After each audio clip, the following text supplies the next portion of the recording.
Welcome to Home Dad Chat, brought to you by the National At-Home Dad Network. My name is Brock, My name is Danny. and we are here to talk about life as stay-at-home dads. So sit back, relax, and enjoy the show. No, I don't want much. I even love handmade crafts made of macaroni. Come on now, you should know me. Times I might eat too much. No worry about my weight, got the dad bod rocking on me. Sketches on my feet, cargo shorts look good on me. I'm a dad, that's what I Hey everybody, do. welcome back to Home Dad Chat. I am one of your hosts, Brock, and I've got my good buddy Danny with me. How you doing tonight, Danny? What's up? Doing great, Brock. Doing great. How are you? I'm good. I'm very geeked and stoked for tonight's conversation with a very special guest who has I keep telling people about this, but I kind of feel like he's sort of like the father of this whole creation of what we're all involved in right now with the National At-Home Dad Network in a lot of ways. So, yeah. But do you have a good week? Yeah, overall, I had a good week. I got my second COVID shot, so I had a little bit of unnecessary sleep. Was really just kind of tired the whole time, and didn't get like flu symptoms or anything, but just like very lethargic. And I kind of blamed it on a lot of it's pollen, old age, whatever it is. But a friend of mine said, "We just got your second COVID shot. Isn't that it?" And I went, "Oh, well, yeah. This is why I have smart friends, and so they can tell me Yeah, these things, and I can remember what it is." But yeah, but other than that, doing good. Kids are all doing great. that's awesome. Um, had a lot of a couple really big announcements in the family and things like that. So yeah, it's all been good. Yeah, man, it's been good for me too. I got my second shot actually yesterday, so today was a little sleepy. I equate it to just like your kids get a shot and they're tired and kind of sleepy, that kind of deal. I was in the same way. By half of the day, I was ready to go and got up and got around, cut my hair. So I've got no hair Good now. job, man. Good job. Looks professional. It's getting hot, man. I mean, is this like you grab it and pull it up? I'm like, I just don't really feel like, grabbing my hair. I feel like I'm pulling it out when my I kids get it. I irritate me. get it. Bald is beautiful, man. It's the best way to be. I'll take it. But yeah, so and then just kind of getting ramped up for tonight's show. So it was a good day, and last week was good. My wife actually put in for a job where she'd actually would move kind of up in the position that she's at. So kind of just Cool. a lot of prayer going into hopefully that coming around well for Yeah, us because it yeah. would be a huge bump for our family. So we'll see how that goes. And That's great. huge responsibility for her to walk into, which she's excited and nervous about, which I think is the only way to be when you're going to move into a Yeah. new position at work. So And she didn't she have a birthday last she did, couple yeah, like last Sunday, week or so? yeah, on Sunday she had a birthday, and so it Oh, was. let me clarify. I only know that because Facebook tells me. I'm not stalking you or your wife. I just saw it, and I think I even wished her happy birthday on Facebook. But Yeah, then yeah, you you did. talked about it, so well, that'd be a really, really good late birthday present. Get a new job or a new promotion, I should say. Yeah, That'd be she awesome. put in for that, and she went on a camping trip, and so I was me and the kids all weekend long, and we had a good time, and it was good. Nice, The house is still standing, so but we did a lot of yard work. It was a nice weekend, so we got a lot done out in the great. garden. But so yeah, well, hey, tonight, folks, we have just a really special guest. I am a big historian buff, and I love to track down origin stories of things. And I, I believe I've tracked down the origin story of the National At-Home Dad Network. And I hope I'm not embarrassing Pete by bringing that up that way. But I really feel like just with everything that I've learned from talking to him, that's kind of where things are. So tonight we have Pete Bayliss with us, and I I found your name, Pete, through I believe it was an article maybe on like Oprah.com where someone named you as like the director of the National At-Home Dad Network. I was like, I don't even know who this guy is, Yeah. and so I done some digging from that point and was able to find you on Facebook, and so I was really excited when you responded, and it just took multiple months after that for us to just finally connect and do anything. But yeah, so Pete Bayliss, welcome to the show, man. How are you Good to doing? be on. Good detective work. I'm impressed. You're the only guy probably in 10 years to find me. So you found me. I'm impressed. It's all good. Well, hey, you're not in like, any kind of like home security thing where you're like trying to hide from us. Yeah, That no, was I'm here. awesome. but yeah, I mean, like I said, it was really cool to track you down and get a chance to hear just kind of who you were, because I wasn't sure, and I asked a lot of different people, and everybody's like, I don't know who that name was, and it wasn't until I talked to Al Watts that he was like, Mhm. oh yeah, I know Pete, Yeah. and I was like, all right, well, I must be on the right track if Al knows you. Like that's a that's a good Yeah, sign. that is a good sign. Yeah. Oh man, but just so that people can kind of understand, so one thing, like, so Pete, you started, you became an at-home dad when? What year was it? 1995. I had a son, John. I dug up a few photos. So this is my son John with my wife. Oh, Nice. How old is he? Big kid. Oh, look, that baby. I don't know, 8 months, 1 year, whatever. Yeah, yeah. Right. And little And, onesies. I was working for a computer company called Digital Equipment. You probably never heard of this company, but No. they grew too fast. They had 120,000 employees at one time. They laid everybody off, including me. I came home, and my wife is a school teacher, and she wanted to keep working. I wanted to stay home, and I ended up taking care of John right away. He was in daycare for maybe 3 months, 4 months, and she didn't like it, and I didn't like it, and I decided to stay home. I was getting some unemployment. that's With that John. sounds like that sounds like a lot of the stories you hear from a lot of the guys in the in our Facebook group and that are members of the organization. Like they, seems like a constant. Hey, there was this opportunity for a switch in roles or something Yeah, like that. So yeah, that's really cool. yeah. So I was home, and he was taking a 3-hour nap during the day, so I had nothing to do. Nice. So I used to be, before I worked for digital, I was a photographer, a news photographer, and I had some journalism experience in college. I decided to put a newsletter together for dad to stay at home. There was nothing out there, so my first issue, spring of 1994, just like that. Oh, there it is, the Look hard at that. copy issue. Yes. Wow. Yes. That's awesome. And I love it. It's Beginning a New Career is the 8 title. pages, very small.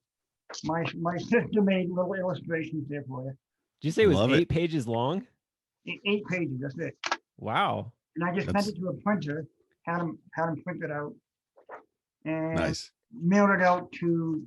I had no subscribers, so I mailed it out to the media, and for Father's Day, and they just picked it up and started interviewing me, and I got some more subscribers. So Mhm. it just went from there, really. So when you say that the media, you sent it out to the media, like was it just local media there in the Massachusetts area, or were you sending it out Um, nationally? I sent it out to TV stations, all the magazines, and within 6 months, they were doing feature stories on me and my wife. Um, Probably with CNBC, USA Today, Life magazine, with interviewing Bob Frank. Um, After a couple of years, I had about 500 subscribers. So there was pretty much one in every state. Mhm. So if they wanted to interview somebody from their state, I just gave them a name. They interviewed me, and it just kind of blew up from there. Wow. How did you, so were you like charging a fee for subscription? 12 bucks for 4 issues, quarterly. Okay. I'm lazy, so I didn't want to do it every month. I get that. I So get did that. it every 3 months. What I love most about it so far, other than you being an at-home dad, being you want to be with your kid rather than putting them in daycare, which is glorious, and we all love that, I think. But more than that is when you were talking about starting the newsletter, you said specifically because there wasn't one. And there Mhm. wasn't anything out there, and I think that's a big thing that a lot of at-home dads find, and just in general, like, well, there's not anything. We'll make it. If Mhm. this isn't what you want, or you can't find what you want, okay, well then start it, get it going. So for you to have that ambition and that drive, even if it's only 4 issues a year, that's 8 pages of material. And as Brock and I will probably agree on this, just getting a once a month digital newsletter together can be a lot of effort and work. So I applaud you. I mean, even just 4 times, no, that's amazing. That's good work. Yeah, it was fun. I interviewed a lot of dads over the phone. I did stories about dads that work at home with their kids at home. Mm-hmm. So there was all kinds of occupations that they had when they went home. Like one guy would, did birthday parties with puppets, and he took a kid with him. And so there was a lot of stuff with it. They involved their children. Another dad was a disc jockey, and they would help out with the music and whatever. I just found junk like that. That's awesome. That's they so really cool. did all the work. I just, interviewed them, wrote the story and just sent it out. And how long did you do the newsletter? I did it for 7 years. The first one was, I don't even remember, 1994. So I did it for 6-7 years till 2001, 2002. Okay. And then did you go digital after that? I did a very bad website on Angel Fire. You saw it. I know. I had to bring it up, man. I had to bring it up because you were like, "Hey, I did this thing on Angel Fire." I'm like, "Oh wow, we got to bring up the relic." Right. Like it's vintage, Yeah, it's classic. It's classic. There's nothing wrong with that. That's good.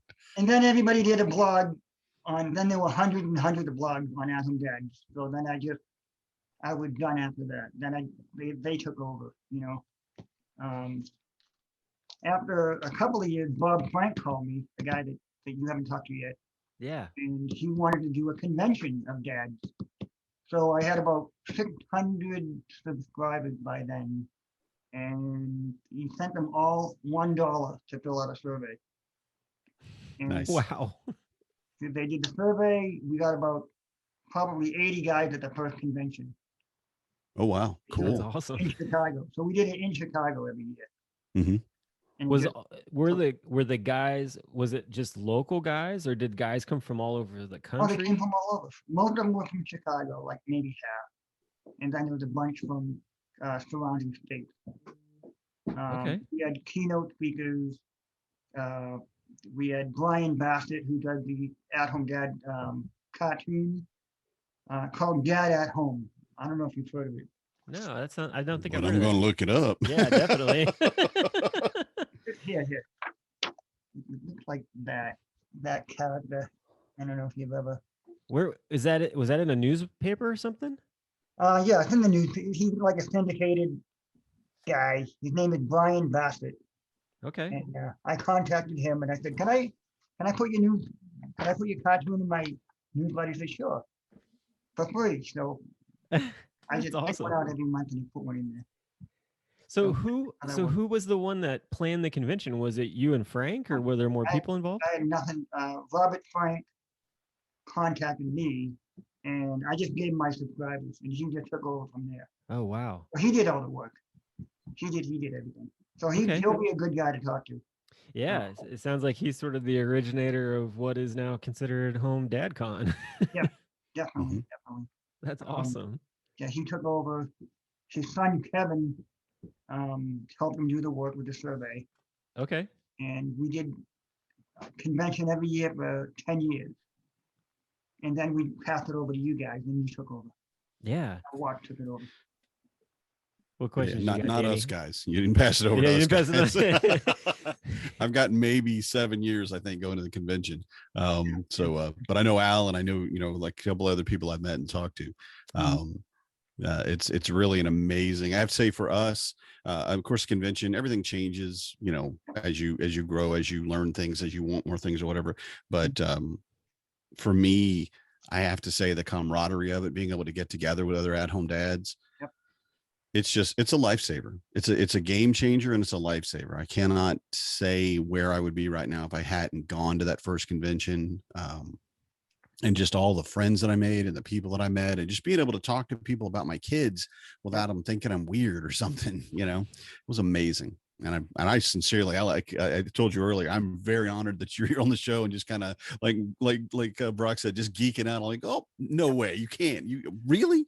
So again, we really appreciate you being here and all you've done for the organization. If it wasn't for dads like you, they did this work, spent time with their kids, this wouldn't have happened. So, there was a lot of dad came out of the woodwork.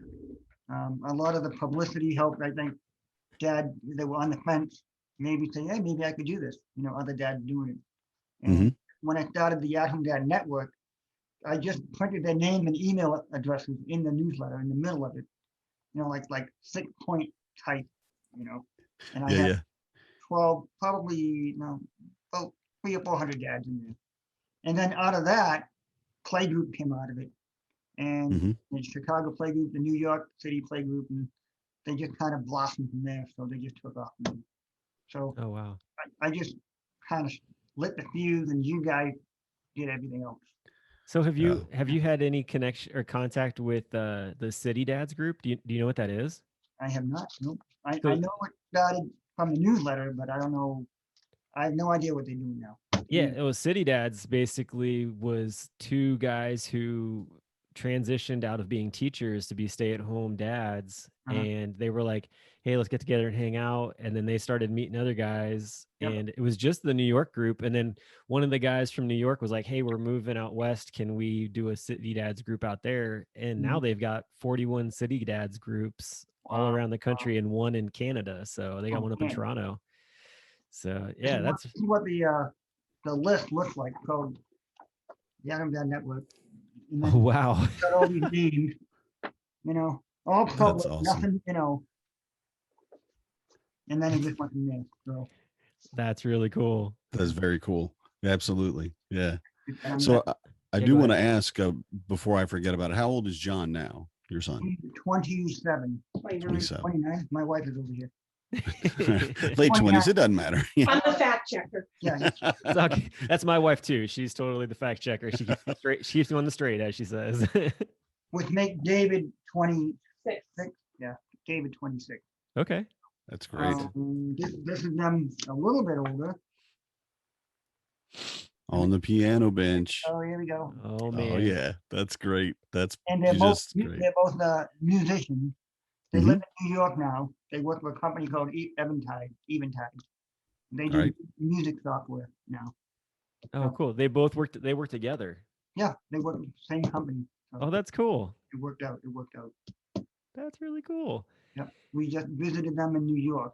So just So you wrote a book as well called the Stay-At-Home Dad Handbook. When did that come in to the picture?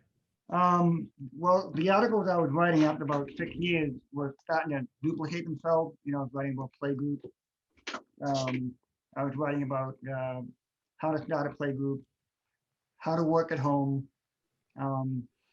dad that get divorced, and how they deal with that. And there was like probably 8 or 9 different recurring themes that came up over and over and over. So I ran out of things to write in the newsletter because it was the same type of stuff over and over. So I figured I'd make a book out of it. Okay. That's awesome. Did you self-publish it, or was there a company that published it for you? Under the company Chicago Review Press. Oh, okay. I got it right here.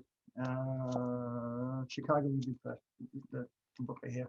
Oh, cool. So ended up, what I did was I took excerpts from the newsletter and managed to make about 12 chapters out of it.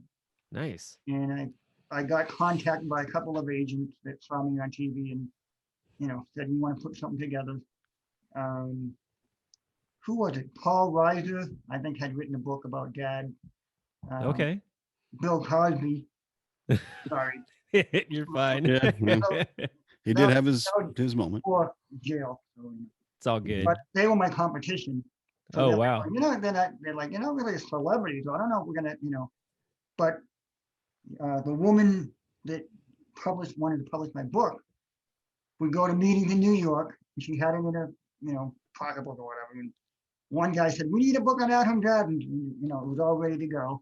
And they said, okay, we'll do it. So Hey, I tell you, if you're up there on the pedestal, fighting against Bill Cosby and Paul Reiser, I think you're that's pretty good, man. That's some big dogs for sure. Yeah, right. So, Well, and that's kind of it's interesting that you wrote that book. We actually one of our friends within the National At Home Dad Network is getting ready to he's getting ready to launch through Penguin this Okay. October his new book, or his first book actually, nice. which he interviewed a whole bunch of the dads in the Facebook group to Mhm. get their parts of it, but he wrote the Ultimate Stay-At-Home Dad's Manual is what they ended up titling it. Oh, nice.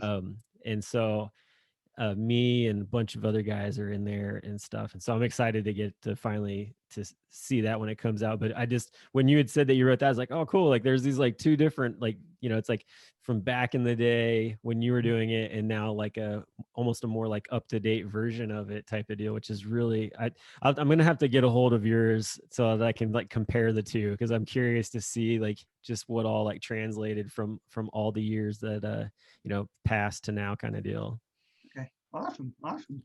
Yeah. Well, I looked it up online while you were talking. I have to do that sometimes. I just like, whoa, before I forget about that. So yeah, but I love the overview. It looks really good. And I love too the language is very well done for what would be the more I guess, like, I don't know if I want to say man-centric language or things like that, but basically I love the one of the descriptions talk about it. Well, it's about networking in a female-oriented community.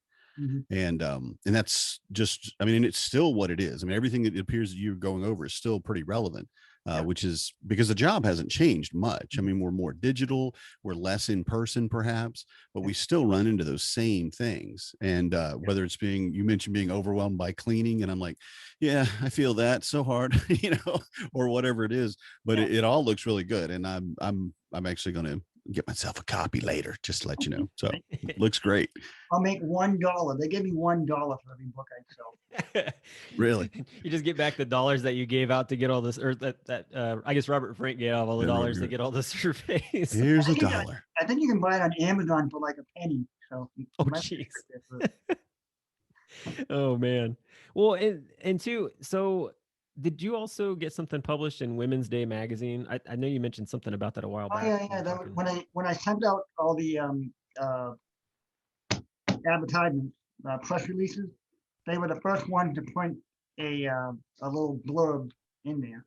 It's Yeah. like, I don't know, 7 or 8 million circulation, and I wrote in there, write to me, I'll send you a free issue, which is kind of a mistake. So Did you I get sent pretty, out was that hundreds- pretty busy? Oh yeah. Oh So man.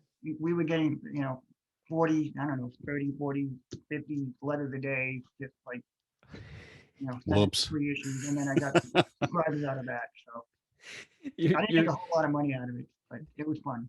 your mailman's like coming up to the door and he's like, here's a stack.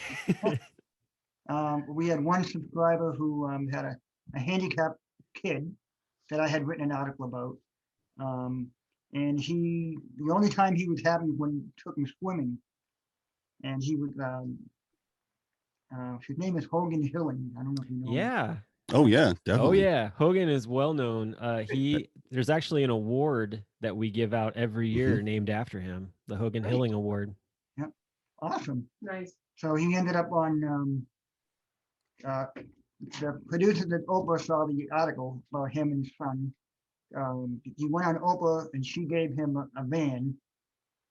Oh wow. Handicap van for him. So it worked out real nice. Wow, I didn't know that. That's pretty wild. Okay. Yep. Have you had him on, Hogan? We haven't had Hogan on. Like I said, we definitely like have an award that we give out every year to a person who has, just kind of gone above and beyond and like volunteering their time for the organization for the year. And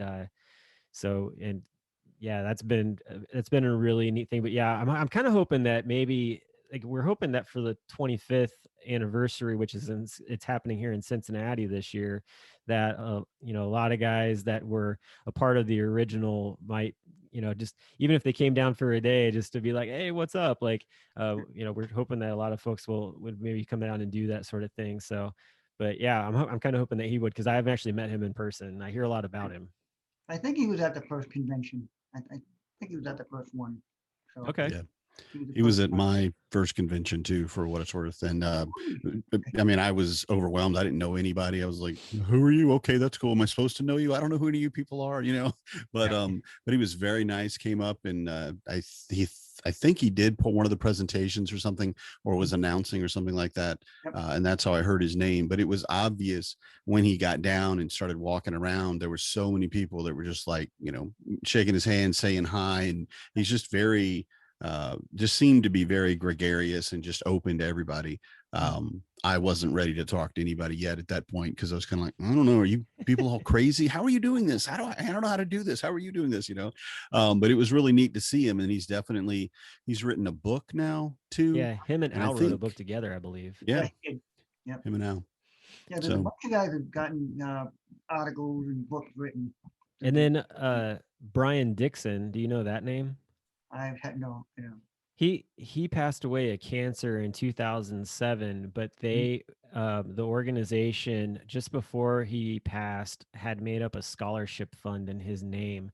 So we have what's called the Brian Dixon Scholarship, and basically the way it works is that a portion of ticket sales for HomeDadCon, or if you just want to even just like donate to that specific fund, goes into the scholarship, where guys who maybe they're like, I can't afford a plane ticket, but I really want to come, or I can't afford hotel stay or something along those lines, anything where it's like, I'm just financially strapped, like I would love to come, but I just financially can't do it. They have the ability to put in an application, or even be nominated by someone else, like, hey, like I've been talking to this guy, and he really wants to come, but he's at a place where he just doesn't, he's humble, he doesn't want to ask for it, and so I want to put him up for nomination. We've had guys who, they get surprised, like, hey, by the way, like, we're going to take care of everything, you get to come to the convention, that kind of deal. And it's all because people have been able to do that. Yeah. So we actually did in Minneapolis. It was funny. We pitted two guys together. One guy was from Chicago. I don't remember where Jay's from, but they did a hot dog. Or what was a hot dog? It was ketchup versus mustard. And so the guy from Chicago, he was against ketchup. He hated it. He didn't want it on anything. The other guy didn't like mustard. And so they had a deal where it was like you could give money and build up, kind of build up which side. And then at the end, whoever lost was going to have to eat the hot dog with the condiment that they hated the most. And it was so funny because we had so many guys get involved with it before the convention, and they were going to actually like announce who won at the end, that it ended up, when they got there at the convention, guys were like, well, how close is it? And we told them, and all these other guys started putting money in. And I think in the end, like, we raised like $2,500. And 1,500 of it was literally given to us in cash at the convention for making these guys. And the best part was, is that they both agreed that if we raised like this certain amount of money, which I think it ended up, that was like that 25,000 or whatever, they would both eat a hot dog with the condiment that they didn't like. And so we have this like amazing video of the two of them like eating these hot dogs, and it's hilarious. But we raised so much money for the scholarship. It was cool. Wow. Wow. yeah. I do want to get back to one thing. So the first 10 conventions were in Chicago, and you were talking a little bit about sort of what things were involved with that. And you mentioned keynote speakers and stuff like that. Was it just like keynote speakers, and then like, hey, we're just going to round up together in a table and just kind of talk about that? Or was there other program? What was sort of like the setup for the day for that get together? It was very the very first one was very grassroots. We had a guy named Kyle Pruitt. I don't know if you've ever heard of him, but he was a professor at Yale who had written a bunch of articles. So we had him as a keynote speaker. I think I was the first keynote speaker at the first convention. And then we had him, we had Brian Bassett. But we did have a lot of groups separated about, we had like one about play groups, one of, like different things I'd write about in my newsletter. One about how to work at home with your kids at home. One about being an at-home dad and marriage, at-home dad and divorce. Hmm. Different subjects like that. And there's So you another had breakout. So you had breakout sessions yeah, basically. we did, and like we get like 2 to 10 guys in a session, and they would just break out into different rooms. Um, and we'd have two sessions every couple hours. Okay. Convention ran for 2 days, so they stay overnight, and then at night we hang out at some bar somewhere, Yeah, yeah. drink, have fun. Oh yeah. Then the next day we'd have a few more sessions, and that was it. So we pretty just, you know, we just wing it for a couple of days. And the biggest thing was just for them to be together, Yeah. talk, and validate what they're doing. Yeah. So I mean, that's really what still goes on to this day, honestly. yeah. You Yeah. guys, so we do Friday and Saturday. We have a kickoff on Thursday nights. Okay. On Thursday night, where actually one of the guys who got in contact with us through another convention called the Dad 2.0 Summit, Mhm. which is like dad bloggers and content creators and stuff. But he was like, "Hey, I'm going to be starting this thing up called Father's Eve, and it's the night before Father's Day, and I'd like y'all to get involved with it and kind of just host your own party." And then he was like, he gave some money to the convention to be able to put on what basically is now called Convention Eve, and it's sort of like a kind of, for some people, it's a introductory into what they do for Father's Eve. And then Friday is just different programming, keynote speakers, breakout Mhm. sessions, Yep. hang out at night. Same thing on Saturday. Nice. We do a group photo on Saturday afternoon. We even do some like extracurriculars like on Thursday morning for anybody who's coming in like a little bit early. Okay. So we've done photo walking tours of the area where we've been, which have been really fun. Mhm. Minnesota, we did a soccer game, like not on Thursday night, but on Wednesday night for some that came in earlier. Yep. So that was really cool. We had like, I think we had 40 guys easily Yeah. that It went was a to big that. It group. was a huge group. It Mhm. was so much fun. We we've had guys show up. Like I showed up early in Orlando and went kayaking down a river with alligators with Oh. one of the former keynote speakers from Portland, who actually was on Naked and Afraid and is a stay-at-home dad. Oh, And nice. Nice. he's an outdoor guide down there. And so, Mhm. yeah, he was like, "Yeah, come down early." He's like, "We'll go down the river." And so we had a blast. I went with another buddy. I went with other few buddies of mine from the group, and one guy was a photographer, and we captured like the whole adventure and 12-foot alligators like just hanging out on the side of the river and stuff. Pretty cool. Pretty cool. But yeah, I mean, just stuff like that. I mean, those are the things that have really bonded all the guys together. We started doing annual board retreats, and for the lunch portion, we actually use Facebook Live, and we'll go on there and let people like ask questions and see what we're doing and stuff, which is really fun. That's actually how I got introduced to the whole organization. Was I had um, moved out of my job, Mhm. and because childcare was ridiculously expensive, Yep. and I came home early from work, and my wife was like, "Hey, just pour a bourbon, light a cigar, and just enjoy like that, that kind of last day sort of retirement type of deal." And I pulled up on Facebook the guys doing the convention or the board retreat, and that's when I started hearing about like HomeDadCon and all this other stuff. And Yeah. that was pretty much the gateway drug for me to get involved at that point. Nice. Nice.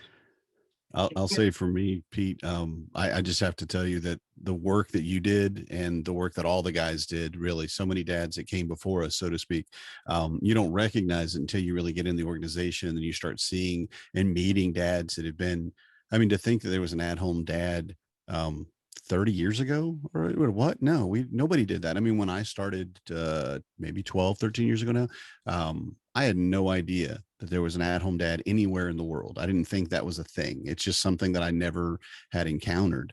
Yeah.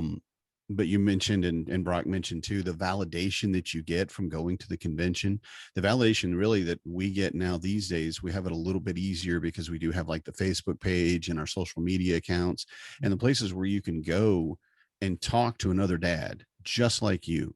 right? And just, I mean, running into the same exact problems and these things that are making you shave your head, making all your hair fall out, but there are dads out there that are dealing with it, that have dealt with it. Yeah. There are dads that have dealt with it, 15, 20 years ago, and they still remember and can give you that wisdom and that advice and that community that you really need in this job. And I have to say again, for you and for all of the dads that really started this and got this going and made this network available for people like me today, I'm very, very grateful. And it's still going on. It's really just you threw a rock in the pond and the ripples are just going and going. And I really thank you for that. Yeah, and I appreciate you guys, picking it up and keeping it going. So keep it going, Yeah, I Great. mean, we Fantastic. just do the podcast. Really, that's our biggest thing. But there's a lot of Yeah, yeah. guys involved in doing some great work for sure. And Now, I do you mean, do the podcast once a week or? yeah, once a week. We've consistently put it out, minus the spring break that 1 week. But other than that, we've put out 22 episodes so far, and Okay. it was sort of one of those things. Danny was like, man, I really want to do a podcast where we just like talk about what's going on in the stay-at-home dad world. And I was like, sweet, let's do it. And I'd already had my own current single podcast that I'd been doing for a few years. So I was like, yeah, man, I'll jump on board with you. Let's do this thing. So that's how it all got started. So you're the first podcast probably.